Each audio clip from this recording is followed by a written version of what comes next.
Andika. Oke. Lagunya Lestari, Mas. Ini permintaan dari Pak Ali nggih. Oke, dipinangkan nih monggo. Diucapkan selamat malam semuanya.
Wajanipun teng mriki rada Napa Mas? ras dengar Mas Bambang iki. Lha nyapa Mas? Lah nek kene kon Nyapa, Mas? munggah. Sampeyan duwe dendam karo Mas Bambang? Lah nek kene kon munggah lah saben aku mayang tak jak ra gelem iki.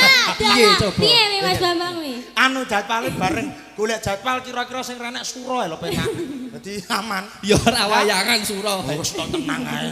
Nggih, matur nembah nuwun Mas Nggih, Willy wis matur pokok nembah sukses nuwun. selalu kagem sampeyan dan juga Nak Mirza. Wis ya, sehat selalu, oke? Niki mriki nggo kula. Wadal lho.